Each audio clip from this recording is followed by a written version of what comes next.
Hi, and welcome to Something to Talk About. I'm Linda McNamee, and for the next hour-ish, we are going to find out all about BCAT for life.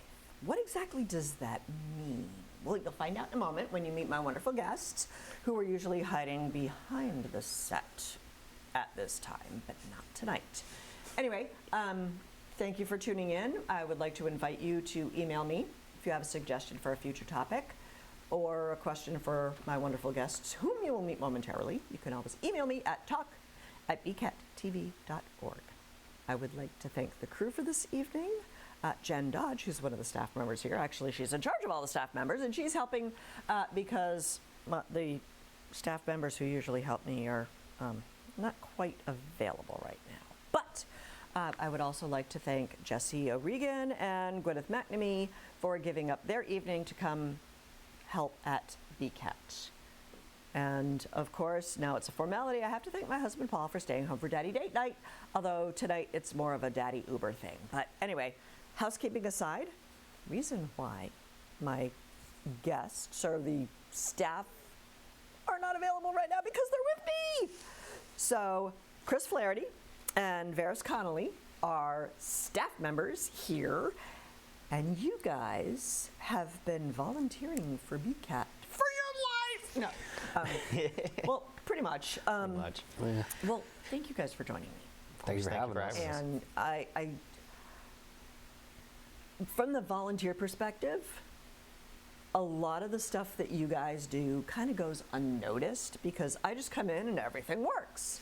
So kind of want to dig down a little bit and figure out what made you decide to go into television production, what exactly do you do, and, you know, what you'd like to do someday if and when you grow up. So, obviously, because we will soon find out that you are a product of BCAT after school specials. We know you grew up here, both graduated from BHS? Yes. Yep. Okay. So what have you done since graduation, which was just like last year? Well, for one of us at least. Wow. Okay, keep in mind, you know, I tell my kids all the time, I think 1980s is like 20 years ago. So, so who wants to go first? Take it away. Okay. So after graduating from BHS, I went to Quinnipiac University in Connecticut to study film, video, and interactive media. That's the really long and pretentious title they put on the diploma. I'm sure they had to use smaller font to fit it on there. But was the diploma written in English or Latin? English. Oh, okay. Yeah. Mine was written in Latin. I can't read it. If we're talking, I did graduate cum laude. If that, Oh, yeah, so cool. Nice. Okay, not- I didn't, but Not to anyway. pat myself on the back, but and then after graduation, I got back involved with BCAT. I worked in the schools for a little bit. I worked in some legal and business video for about 3 years, and then around 2016, I made the leap from volunteer to staff member, and as they say, the rest is history. And we're going to find out more about that history momentarily. Yeah, so I graduated BHS in 2019. Right after that, I was off to... Right after that, the world fell apart. See, you Sure did. It sure did. Thanks, world. That was so cool of you to do that. Love that. No, so I went to UMass Lowell, and originally, actually, I went for computer programming. Oh, okay. Lasted a semester, and was like, no. So I decided to change courses completely. Okay. And I instead went into animation and video production at the school. They called it digital media, which is our fancy term for video production. As you said, the world completely went to, I believe the technical term is doo-doo during 2020. Mm-hmm. And Longest 2 weeks of my life. yes, seriously, my goodness. We'll be right back, guys. Don't worry. And then graduated 2023 with a major in animation, a minor in digital media. I believe I was magna cum laude? One of those cum laude. One of the cum laude Fine. ones. One of the things that means smart Whatever. people. Yeah, one of those things. And then I spent like, my gosh, almost a year trying to look for a job. And the job market was very bad when I left, and so I you know, kept applying to different places, and I was like, oh, and like all hope seemed lost. And then I got a call from Jen, and the rest is history. Now I'm here. Excellent. Well, thank you guys so much for coming back. Yeah, of course. You know, hopefully you moved out of your parents' basement, but we're not going to go there. What made you? Wasn't that like from Ghostbusters? I don't know. Anyway, what made you interested in video production or digital media? I think the reason why it was called video production because when I was her age, everything was linear. Everything was on tape. Yep. And you edited from point A to point B, point B to C. And then if you wanted to redo something, you had to start all over again. Yep. Yep. So now with digital, you just move the pieces around. It's so much cooler. So much easier. Okay, so what made you decide to go into this type of media? Chris? Yeah. I really love storytelling ever since I was a child. Originally, I wanted to go into journalism and writing and stuff. That's still kind of something I would hope to aspire to do one day. But I've always been big in like movies and television, and like I always wanted to know like how did they get the story on the screen? Like not even just like live action, just like animation. Like how did they do that? How did they take what was on the page and make it a reality? And then when I came to BCAT, I sort of learned a little bit more about that, and I realized this is probably more what I want to do with my life. Okay. So now, is it like when you say from the page onto the screen, are you just thinking general scripts, or are you thinking like novels turned movies? Everything, honestly. Like, I mean, I was a kid of the 90s, so Disney was a big influence in my life, and it's like they took like very simple fairy tales and turned them into hour-and-a-half films, and it's like, how did you do that? Like even just not even just like drawing it, but like writing it, putting it to screen and stuff. And then movies like Indiana Jones, Back to the Future, Hoofer and Roger Rabbit, I think was like a big one. Like that was the first time I was like, really cool. How the heck did you do that? Well, wasn't that like the first time that they put live? Well, I think like Fred Astaire or somebody danced with Jerry Mouse. Jerry Mouse. Was it Fred Astaire? Or Gene Kelly. Gene Kelly. Yeah. But that was like the first time it was full length.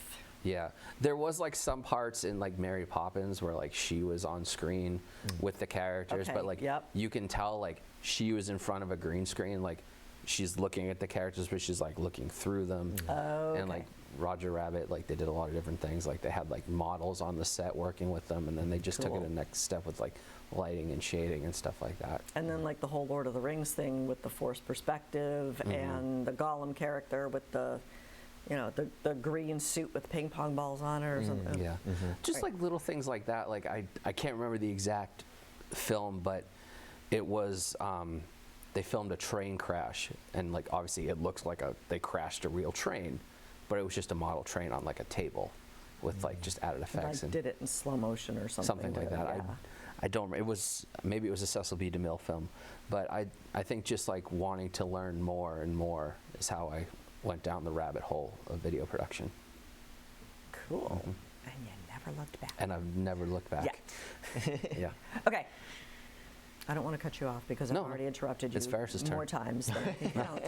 So, what made you decide? So for me, it was interesting because I feel like ever since I was born, I've always had this curiosity about the world. Like, how is everything made? How does anything work? I just want to know everything. I want to know the secrets. And one of those things was, you know, how do you make good videos? How do you make good content? How did they animate that? Like, how does a video game come to be? How does all that stuff work? And when I was very young, I started my own personal YouTube channel, I think when I was about like 13, I guess. And I, you know, made silly little things on my iPod Touch at the time. And I was just like, oh, like this is fun, like video production. And I remember I had a friend who was like, hey, do you know BCAT? And I was like, what? No, what's that? and they were like, oh, it's, you know, it's a studio, it's attached to the high school, and we make like films and stuff. I was like, oh, okay, yeah, maybe I'll check that out. That sounds cool. It's like, yeah, we go to a club there. I was like, oh, okay. And then I never left, and it sparked my curiosity for creating, visual media and recording, and I was like, oh, like this is that stepping stone to figure out like how they make those movies, how they make those TV shows, how they make those specials, how they set all this stuff up, and coming here only like broadened my interest in trying to figure out like how to make this work, and like even if you don't. Maybe if you don't have all the pieces, or if like something happens, it's like how to adjust, how to curb to that, and kind of like how to make something look as close to what you want the finished product to look like, even if you don't have all the money or the assets that you want. Okay. Which I have still used today, where I'm animating stuff in Premiere Pro, which any animators out there will cringe at hearing that. So it's stuff where I always had this, interest in trying to figure that out, and I was given that opportunity to learn and explore with BCAT, and kind of, I wasn't even given lemons to make lemonade. I was given oranges, and they were like, try to make it into lemonade, and I was like, all right, there's a lot more honest to the process. We're just gonna make fruit punch. Yeah, but I loved that. I love the honesty behind the work, and I think that learning all of that really helped me out in the future, because I run into people who are like, this isn't working, this isn't going like this isn't going like this, and I'm like, did you try this workaround? Did you try this? And they were like, no, I didn't think of that, and I was like, creative problems. Creative problems, yeah. So that's I love it's. I always had like a love for making stuff, and BCAT really helped me kind of understand what I actually wanted to do. Because when I told everybody I wanted to do programming, they were like, "Are you sure?" And I was like, "Yeah." And then I went to college and was like, "No," and figured that out. Now so, what? Yeah. So and I was like, "Oh, I guess like I really like video production," and now it's something that I. Was a huge thing for me, and I always loved writing, and everyone says I have a knack for it, so I was like, well, guess this is my life then. So, yeah. Cool. Okay, so you both started, maybe not when you were, learning to walk, but probably like in middle school. So tell me more about the Video Voyager program, because it's still going on today, and it's been around for a while, like 20-something years, maybe? Close to that. I think we're approaching 30. Okay. Yeah. Oh, yeah. Holy cow. Because it was going, when I started volunteering here, gasp, 20 years ago. And I thought it was when Brandy Sales was still a staff member here, and he was gone before I got here, so. Anyway, okay, so tell me about Video Voyagers. So it is our free, shiny word, free. Best four-letter word ever. Yes. After school program for middle school students. We meet on Wednesdays from 3 to 5 right here in the studio, and we teach middle school students the ins and outs of basic video production. And we often, we give them prompts, we give them ideas, but a lot of what you see on screen comes from their minds. So Veras and I are basically shepherding their ideas from page to screen. Cool. Yeah. And then everything comes together. We do 2 semesters, fall and spring. Okay. And then everything they've done each semester is compiled into a extravaganza that airs on our public channel and on YouTube, so they can share it with their friends and be proud of what they made. When they participate, you mentioned that you give the students props. Is it like, what are we talking about? Write about this glass of water, or is it, let's do an infomercial? How much, what was the term, creative freedom that we talked about earlier? Yeah. A lot of the times when it comes to Video Voyagers, we usually like to, if there's like a holiday coming around, we're like, oh, like here's some Halloween buzzwords, and like, can you come up with like a script around a Halloween buzzword? So like, for instance, recently we did like Frankenstein. Yeah. And the kids were like, oh, what if it was, instead of it being like Frankenstein's monster, it's a person who had a pet goldfish. And then the goldfish passed on, and they were so heartbroken, they brought it back to life. Yeah. And With the original parts, or did they assemble other? No. Well, that's something we're going to figure out in a few weeks. Okay. Oh, so it's like really recent. yes. But it's stuff like that where usually we give them like kind of these one-word prompts, or we kind of sit them down. We're like, hey, if we filmed a commercial, what would the commercial be about? And then we just have them pitch us the ideas. We write them down, and then we bring them up. We see how they feel about it. Sometimes, like while we're filming, they'll have a supplemental idea, and we'll exchange it in the script for if it was something else was planned. And we really want them to kind of have the freedom to kind of mold the script to their own as much as possible. And we sit there and we basically just guide them and make sure they're just staying on track. Yeah. So. And not like violating copyrights or going over a PG rating. Yep. And it's like herding cats. Yeah. I was thinking of something and I totally forgot. Oh, writing the script. A long time ago when I was introduced to video production as well, we always had to do a storyboard. Do you guys still explain the concept of a storyboard, or do you just like, let's write this?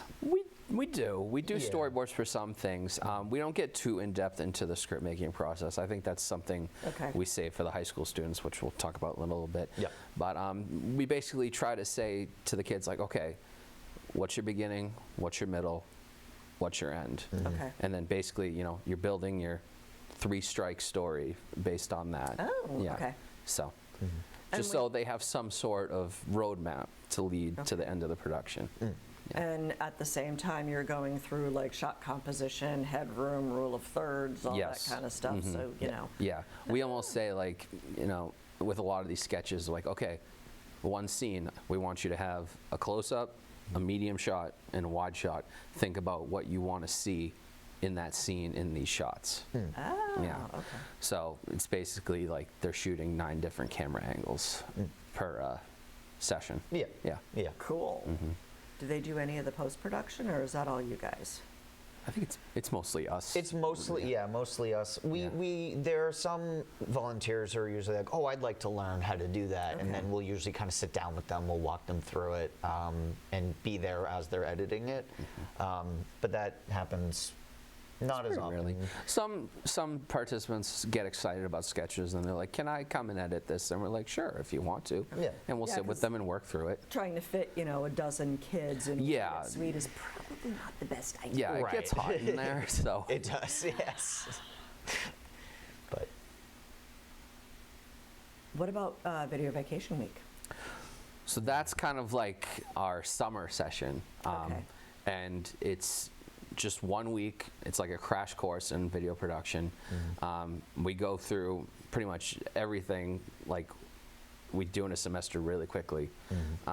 Teaching them shot angles, teaching them script writing, teaching them how the cameras work, how the studio works, what a different shot looks like. And just like Video Voyagers, they have an extravaganza at the end of the week that we throw on TV and YouTube, and they can show their friends and be really proud of what they made. Is one a prerequisite for the other? No. So they can just there's not a lot of continuity between the sessions, so. No.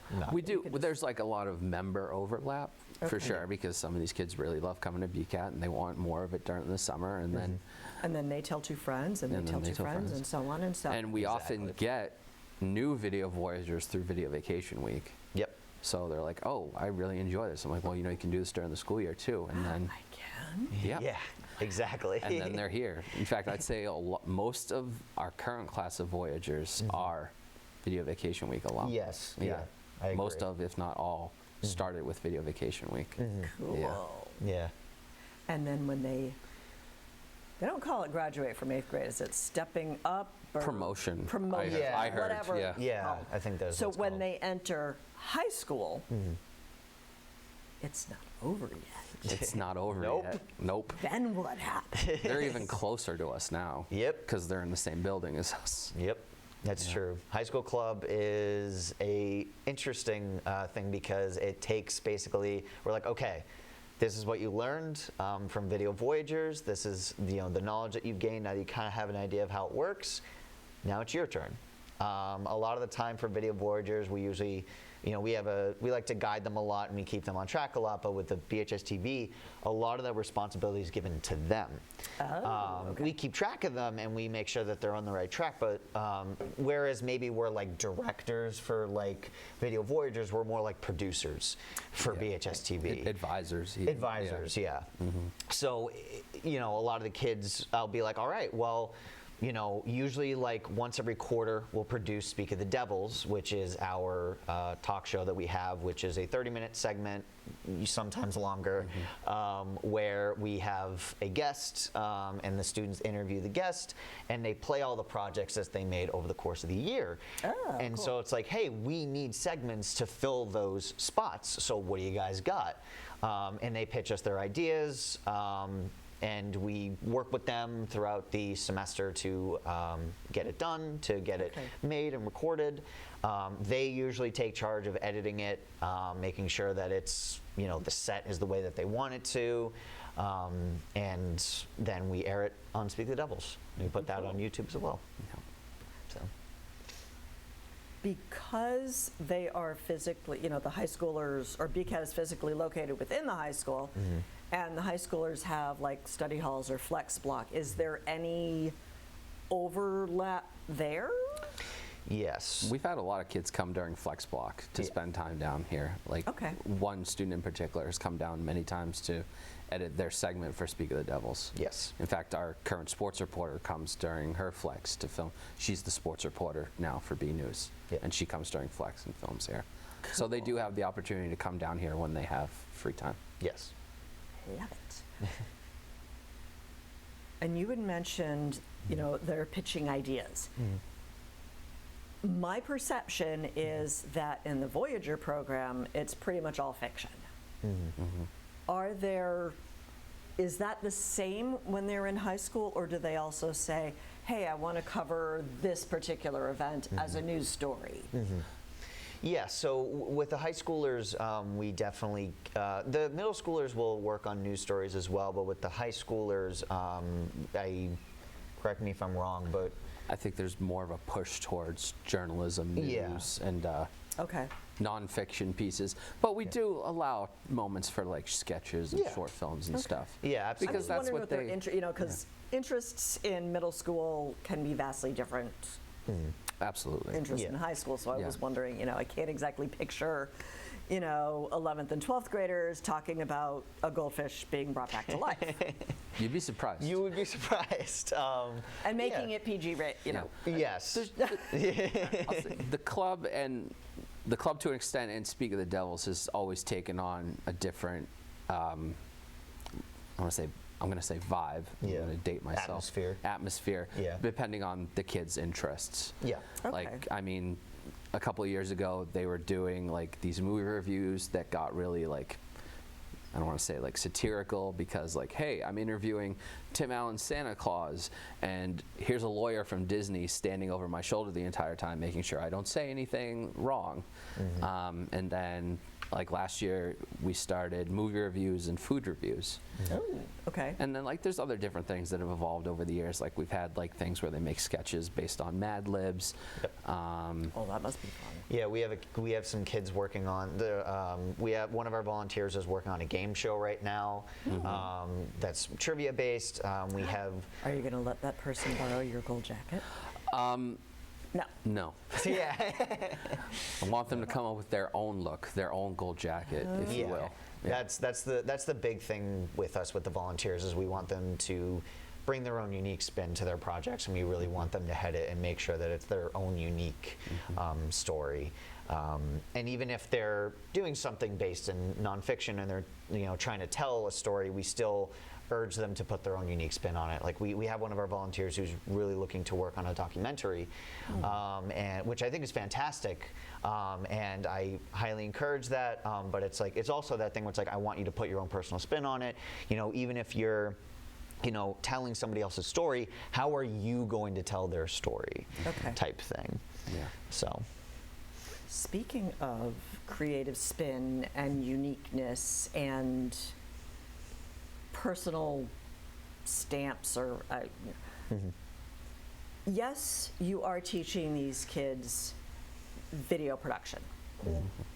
What other skills do they learn? Like, teamwork's got to be a big one. Yep. Yeah, for sure. Yep, for sure. I don't know whether they're called soft skills or.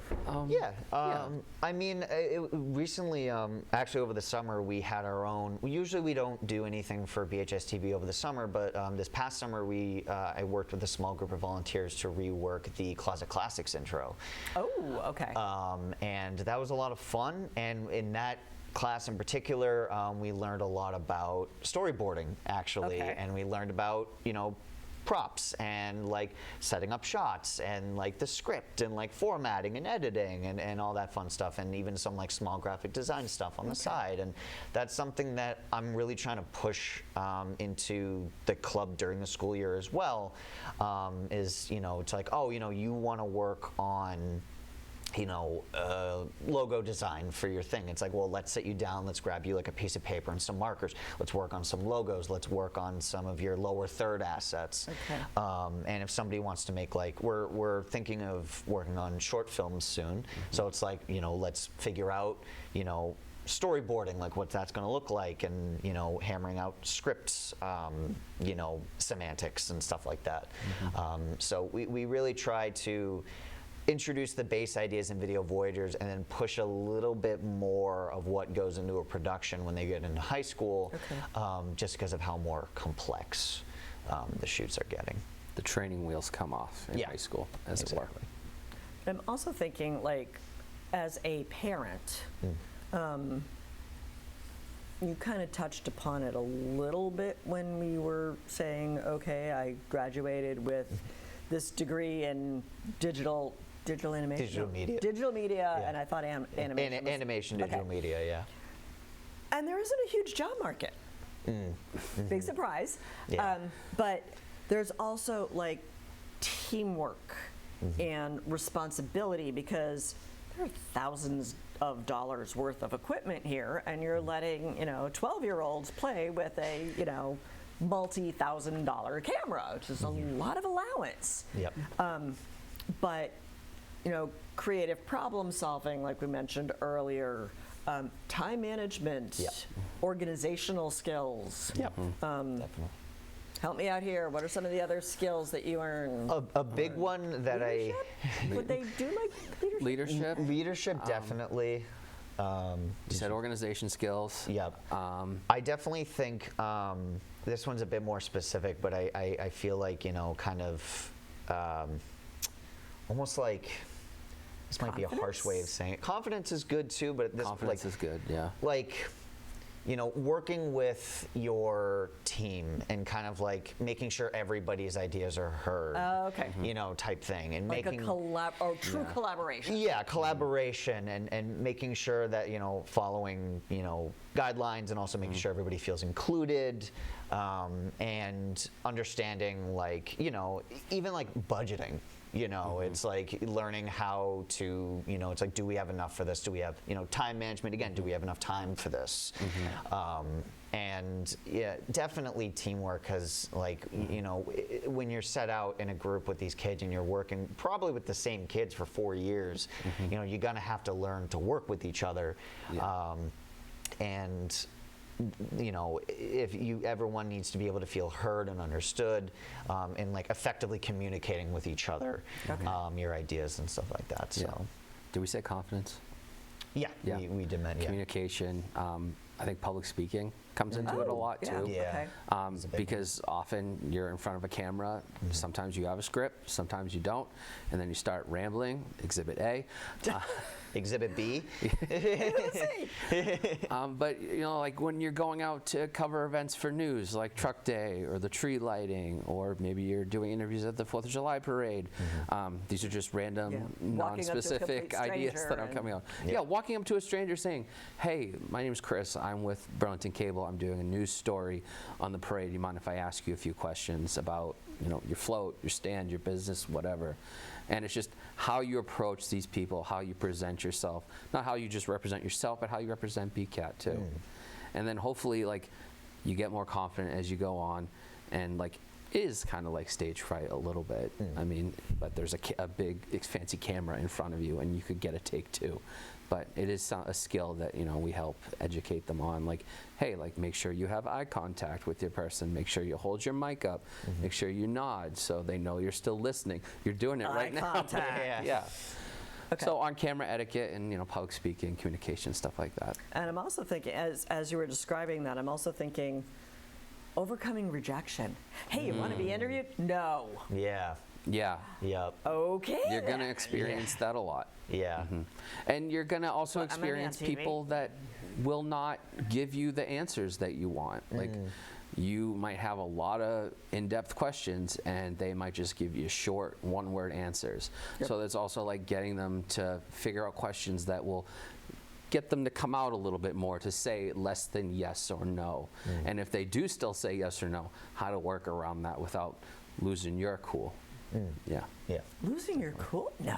Not losing your cool, but like No, but getting frustrated. without like yeah. that one single anime bead of sweat dropping down your forehead. Yeah. Yeah. Yes. Definitely. We mentioned earlier, like you did mention, Speak of the Devils. Yep. Can we talk more about Devil's Sunrise?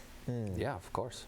Because that, this year or the past couple of years, has been a partnership with the, is it the journalism class or the journalism club, or? Both, in a way. okay. So Sarah Escherman, who is the journalism teacher at Burlington High School, came to us in 2019 looking to find a way to collaborate. And one of those big things that came out of that collaboration was the Devil's Sunrise. And my understanding is, and someone will correct me in the YouTube comments probably, is the journalism class writes the script for the Devil's Sunrise, and then the club, which also writes the newspaper, I think the club and the class collaborate on the newspaper. Okay. But the class writes the Devil's Sunrise. I'm going to get through this. And then the club edits it right here every Thursday at Okay. BCAT while we're prepping the set and stuff. That started in 2019, and it was starting out really strong, and then, as you know, something happened. And then, you know, We I won't think like mention it. fall 2021 came back swinging, and it's been strong ever since. Excellent. Yeah. So for those of us who did not go to BHS, Devil's Sunrise is a weekly production? Weekly thing, yes. And So where does it go? it goes on YouTube, and they show it in the homerooms. Yeah. Every Friday morning, opposed to reading the announcements over the speakers every yeah. morning. Yeah, And I believe it's only Fridays. only Fridays. Yeah. Yeah. But when you say it's like shown in homeroom, is it like on their iPads, or are there like monitors in the classrooms? I believe the teachers will like project it, I think, Okay. like onto like the whiteboard or something from their computers, and that's Yeah. usually, I think, how they do it. Yeah. I didn't have email until after I graduated from college. So, you know, this technology stuff is a little bit beyond me. So, Right. anyway, okay. What am I forgetting? Oh, okay, outside of the clubs, Yes. what do you guys get to do at work? Everything. A little bit of everything. True. We covered local news. We're out producing our own news stories a lot. We're covering events, sometimes by ourselves, sometimes with a team of volunteers. We're covering a lot of the town meetings and governing body meetings like school committee and board of health. Veras and I don't do too much of the sports coverage. That's Robert's area, but we definitely assist when he needs it. Yeah. We do training sessions that are open to everybody that either lives or works in Burlington. Okay. And we do a lot of community outreach and stuff like that. Cool. What are your I think favorite that's things- everything that what we are your do. I think so. Yeah. Yeah. Those other duties as assigned. So, you had mentioned that Robert is primarily involved with the sports. You like entertainment. Yes. So a lot of times you've done like the Emmy predictions or Oscar predictions. Yeah, so I've done or- an Oscar preview show every year, and like that's like my own special news program, Okay. entertainment, B News Entertainment Buzz that I produce. How did that come about? I think I just was really interested in doing an Oscar preview one year, and I asked Jen if I could do it, and she said yes, and I've done it pretty much every year since 2017. Okay, every year Yeah. since. Okay. Yeah. I missed 1 year because again something happened. Something happened. Yeah. Actually, no, it didn't. Well, it happened, but it didn't affect. Well, it did affect the Oscars, but in a less. It affected everything. Yeah. So, anyway. And you also do, okay, I mentioned the gold jacket. We Yeah. gotta tell everybody what the gold jacket is, so they'll That's a tune in. really long, complicated story about how the gold jacket came to be. But you use it for Factathlon. I use it for that's how it came here. I use it for Factathlon. Okay, well, let's start the story there. Yeah. So Factathlon it's a club in the school. It's a quiz show. Oh, I didn't where realize it was a club.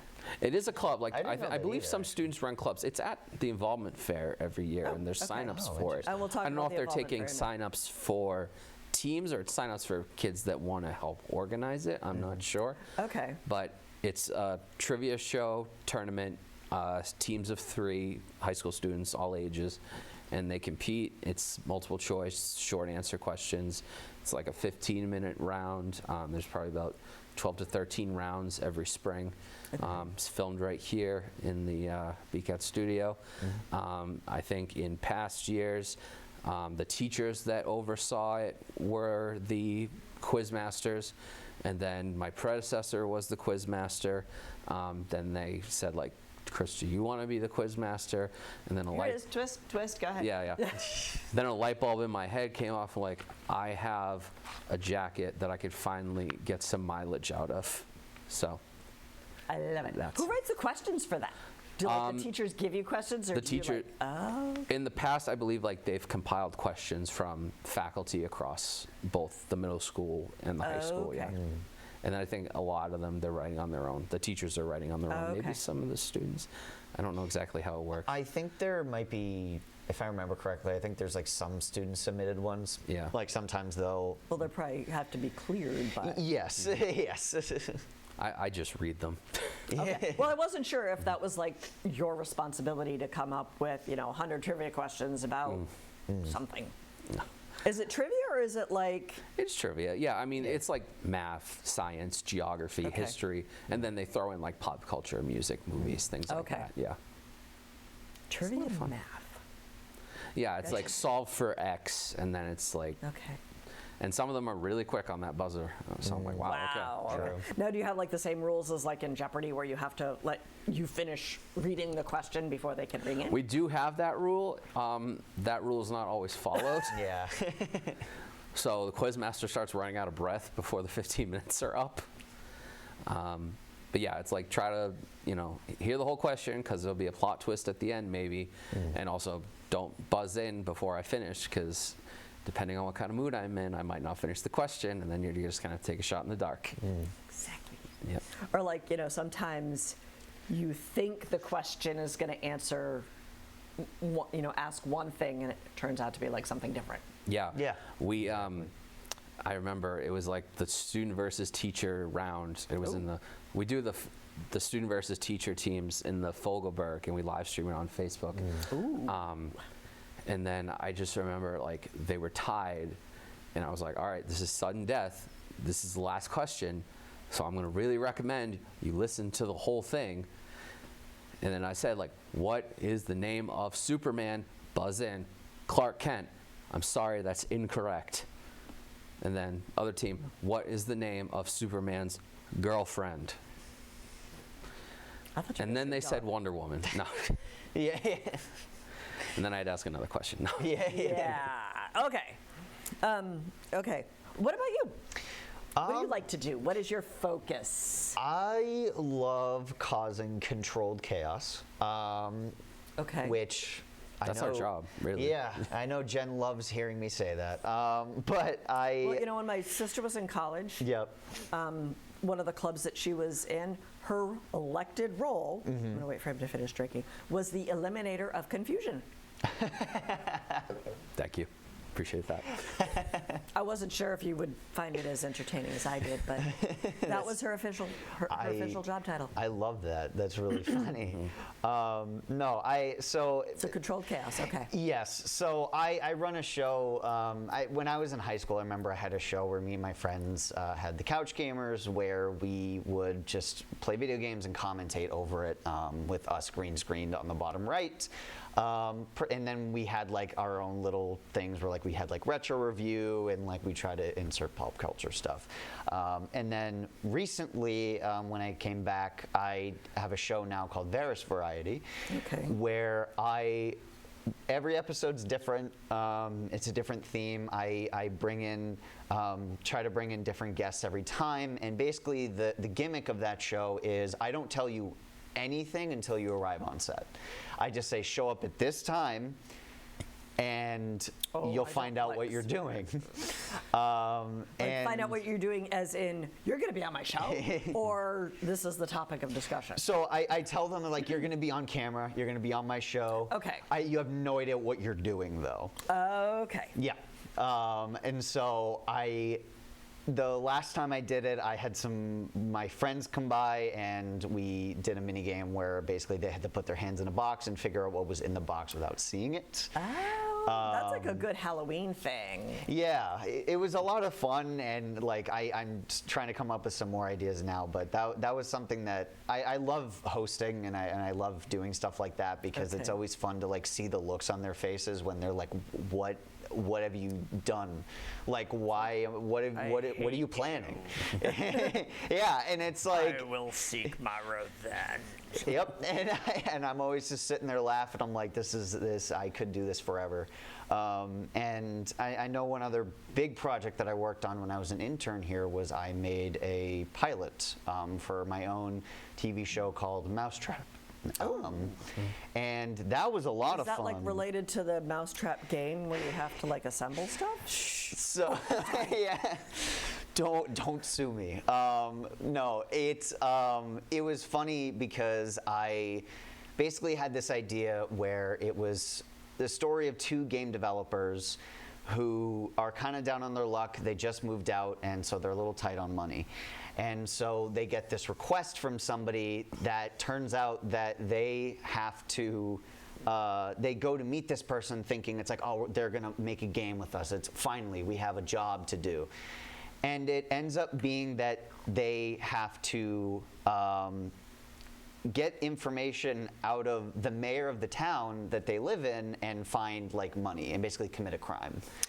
So they get wrapped up in this criminal activity and they become really good at it. And so they I hope this is fiction. It is fiction. It is absolutely Okay. fiction. It is not based on anything as far as I'm aware. I made it, all likenesses are purely coincidental. And I worked with my brother and my friends and Chris as well to work on it.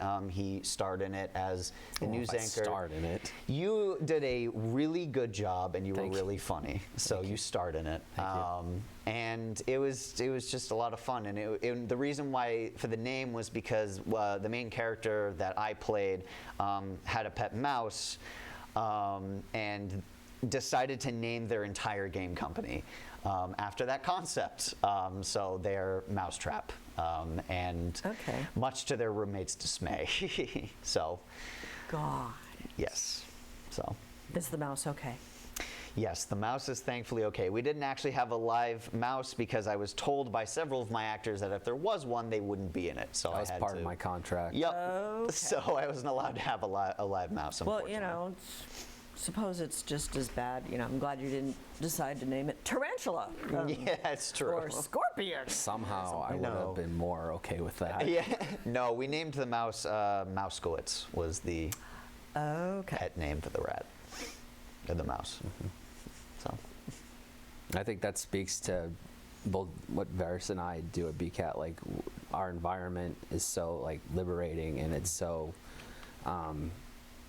welcoming that even like when we're not on the clock, we still want to create. Yeah. Like tonight. Well, Yeah. Yeah, exactly. You're technically Yeah, on the I'm clock, here. right?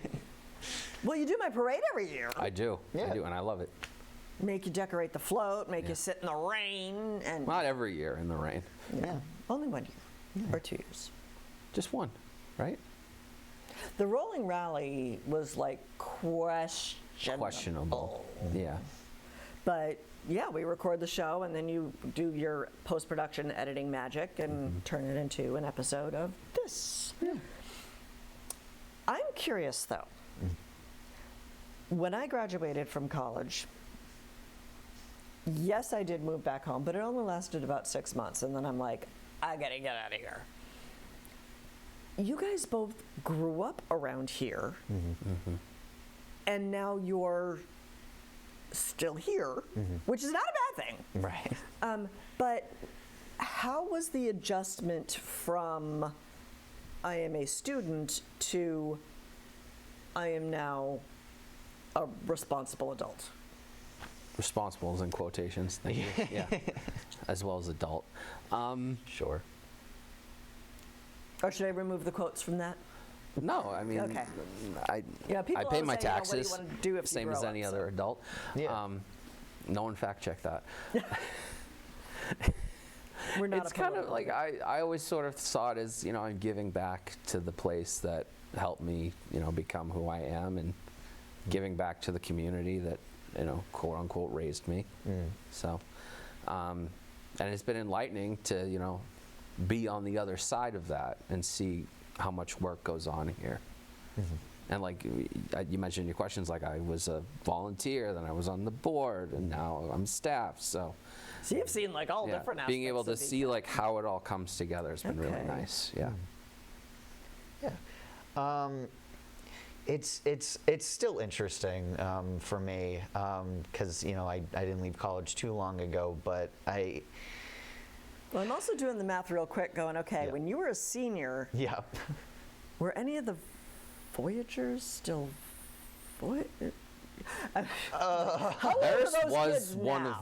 Veras was one of my high school students. Yes, so, I was. Yeah. Yeah.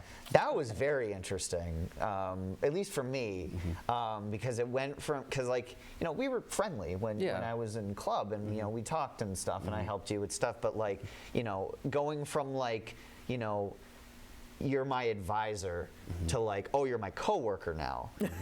And it's that's not weird at all. It's like there was a bit of an adjustment period where I was like, wow, all these people who used to be like, you know, in charge of me, if you will, are now on like I'm kind of at their same level now.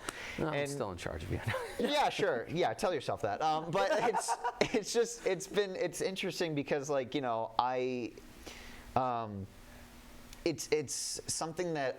You know, growing up, I was, you know, not the most, you know, I didn't notice a lot of things. I didn't really take notice of a lot of things, and so, you know, I sheltered almost myself in that way. And so, you know, when I left college, I realized like there's a lot I don't know. There's a lot that goes into this town that I didn't realize. And so, like, you know, when I started working here, I finally, you know, found out like what goes into the town, like what makes, you know, everything happen, and like finally understanding like, you know, the local news and like it's been such an interesting and eye-opening experience to, you know, finally understand like, you know, everything that goes on in my town and how it all works and how it all clicks, and being able to work with people who I've known basically my entire life, Tad, Chris, Jen, you know, even Robert, you know, I learned about him a little later, but like, you know, it just, it's been really,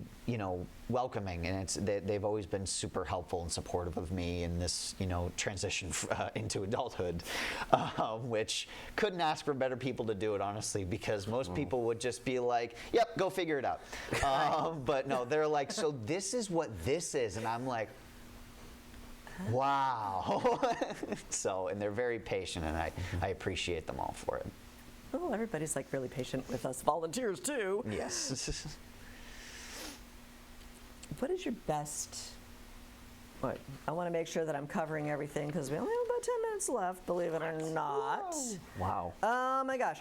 Okay. I don't know if I asked this before, but okay, maybe you not so much. Okay. Because it's only been like 5 years. But how has either Voyagers or the high school club or just your BCAT experience, operationally, how have things changed since you started? I will say I have been here for about 10 years. Okay. And the start of that, I was with Corey and Tad in Voyagers. And, it's weird because like a lot has changed, but also a lot hasn't changed. Okay. Where the structure. We got a new set. Yeah. A nice new set. Yeah, exactly. Like the old control room and like the old studio and. Were you around when we bought the new van, or was it still the red van, or is the?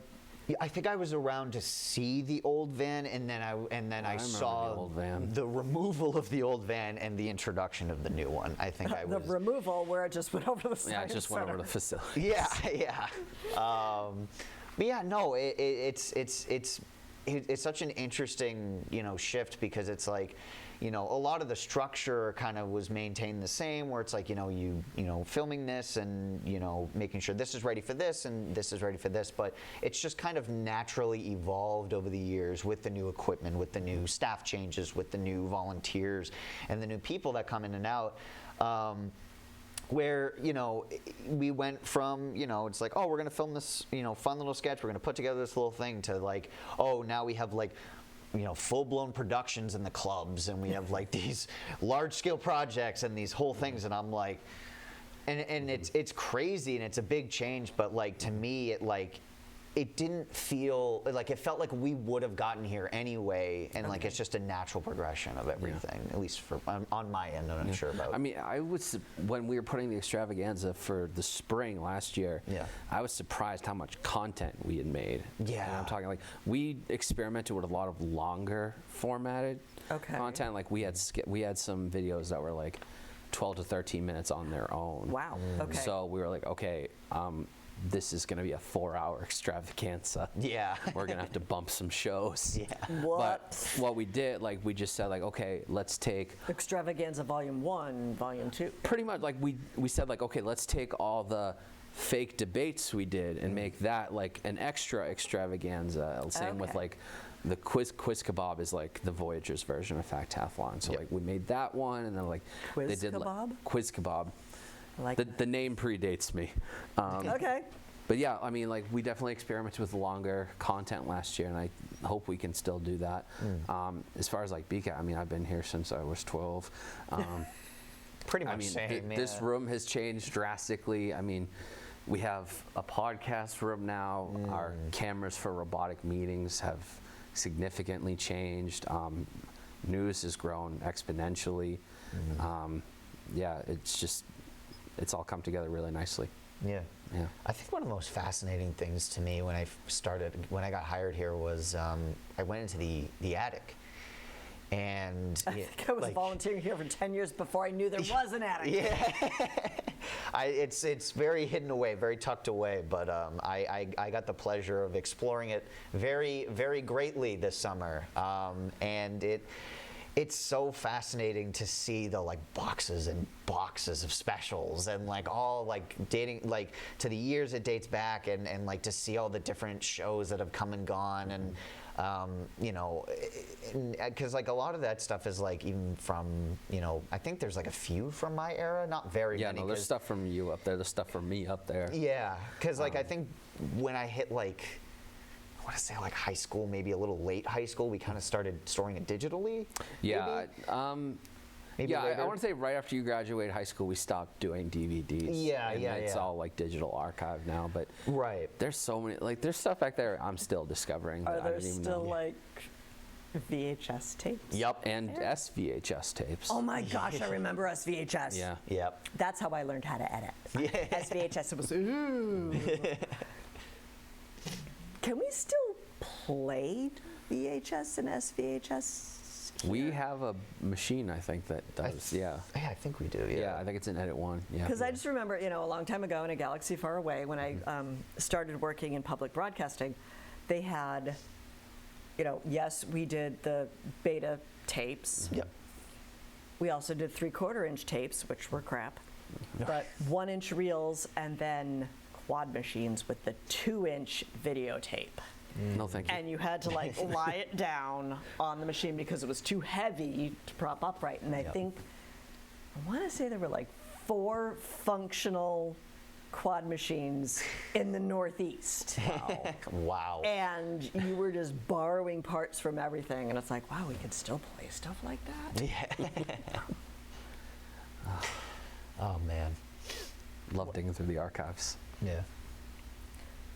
So, where do you see the after-school programs going in the next, I don't know, by the time my kids graduate? Because they're just getting into the programs now. Well, not just.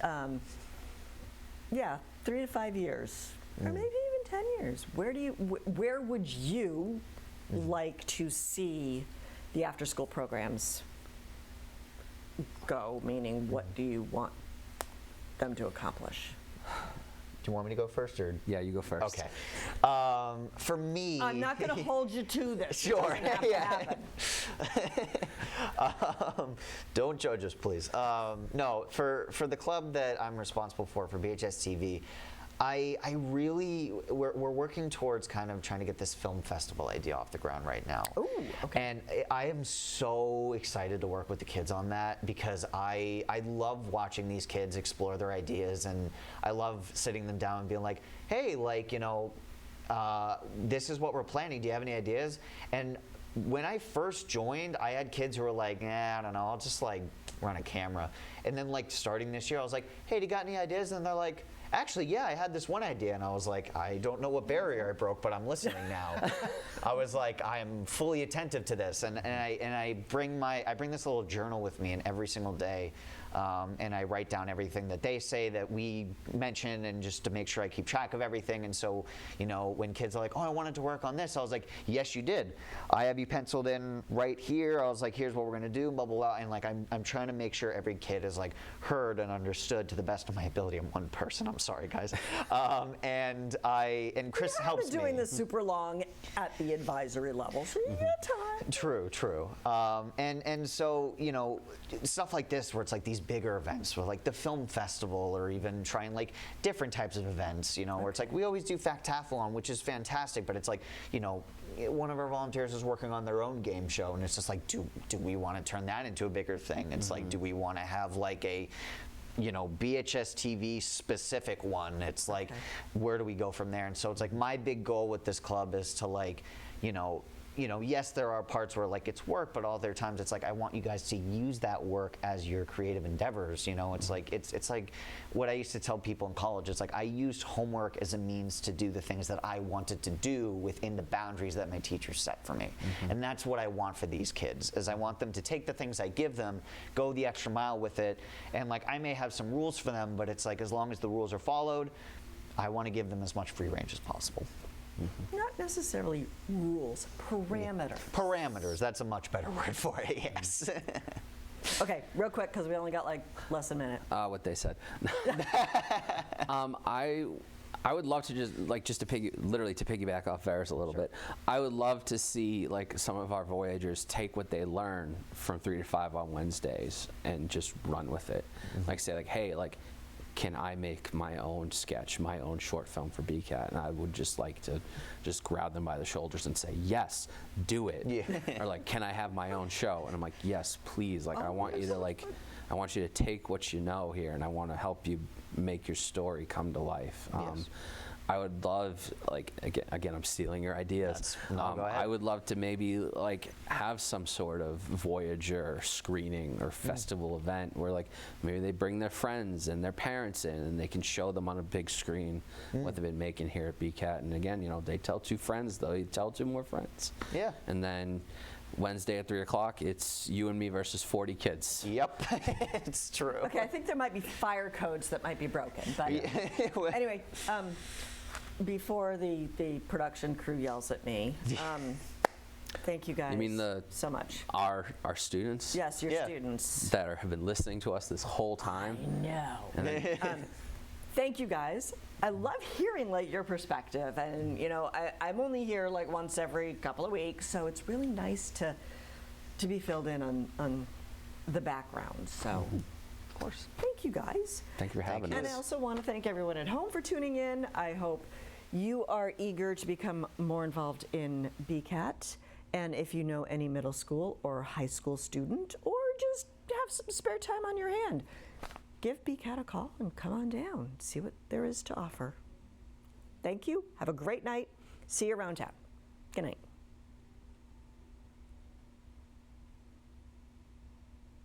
We need bubbles. You can edit.